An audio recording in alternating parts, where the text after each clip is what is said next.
Let's begin. Party on, party people, let me hear some noise. DC's in the house, jump, jump, rejoice. There's a party over here, a party over there. Wave your hands in the air, shake it dairy, yeah. These three words when you're getting busy. Whoop, there it is, hate man.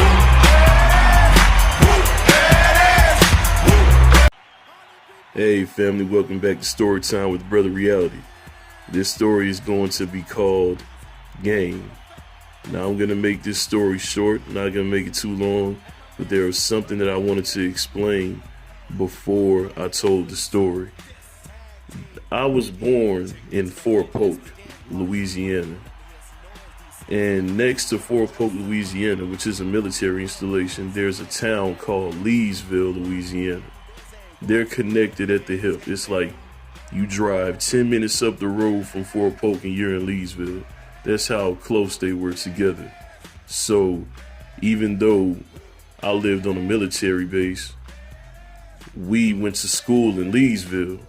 And I have to say about Leesville, I've seen some of the best athletes in my life come out of that small town.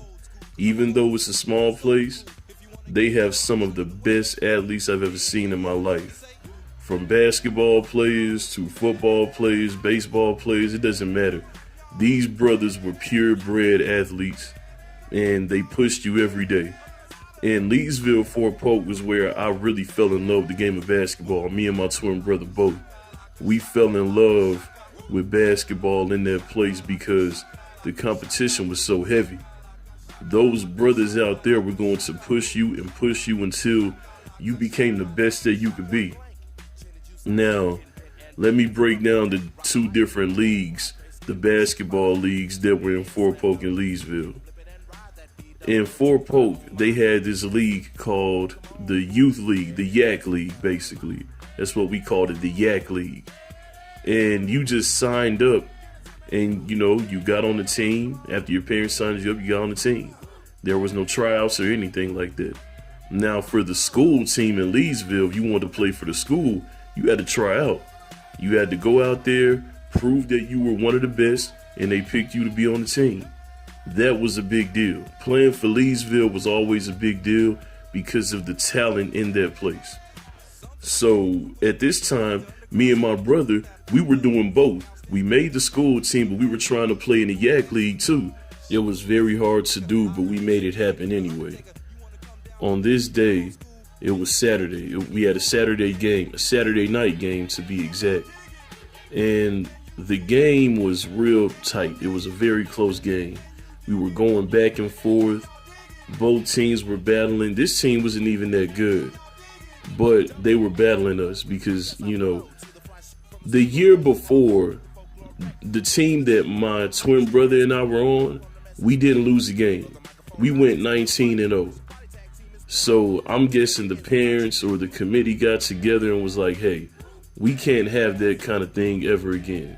No team should be beating up on everybody. So this year came around and they made sure that my brother and I were on a team with a bunch of novices, little guys that didn't even know how to play basketball. Me and my brother carried that team. We carried that team. That's how bad they were. So they made sure that we were actually going to have some competition this year, which I see their viewpoint. So this game, we're going back and forth with this team. And my brother and I are doing all the scoring. We're doing all we can to make sure we win this game.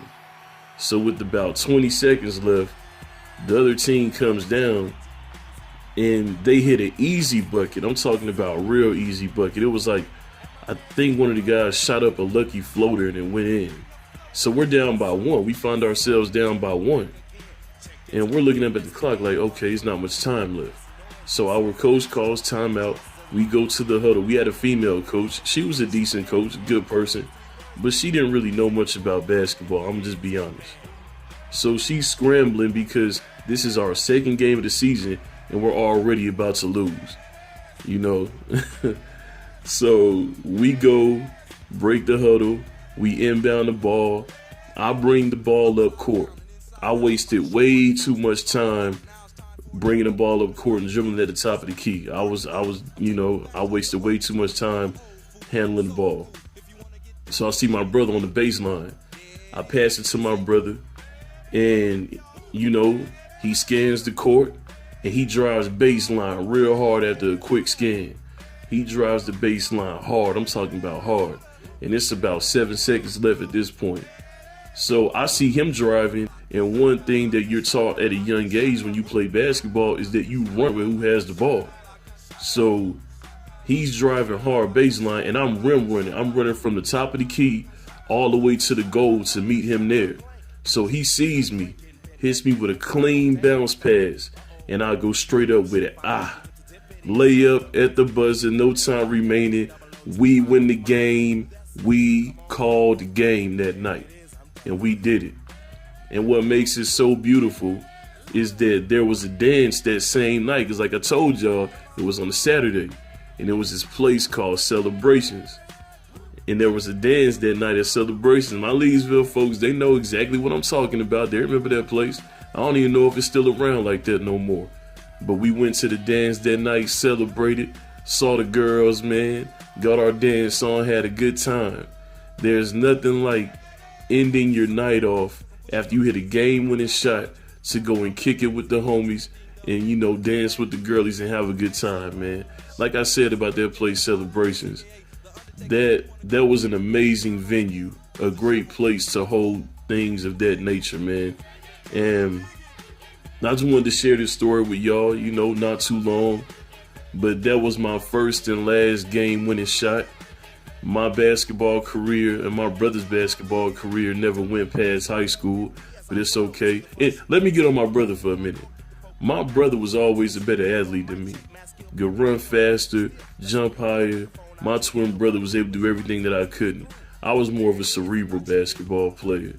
Good jump shot, good ball handler, but he was able to do everything.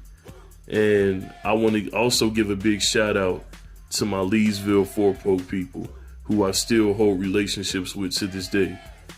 We became young men in that place. We left Hawaii and we left our childhood there, and we came back to Fort Polk, Leesville, where we were born. And we became young men in that place. And the people out there who I still hold relationships with, they know who they are. They know who I'm talking to. I got a lot of love for y'all. And even the people I don't talk to anymore, y'all still hold a great place in my heart. Y'all still hold a great place in my brother's hearts. And we love y'all. And we appreciate y'all for everything that y'all did for us, regardless of the differences. Like I said, big shout out to Leesville, Fort Polk. Love y'all, man. This is Brother Reality signing out. I'll begin with y'all soon, family. Sunday Night Jazz coming this Sunday. I gotta plug it in. Sunday Night Jazz this Sunday, family. I'll begin with y'all soon. Peace.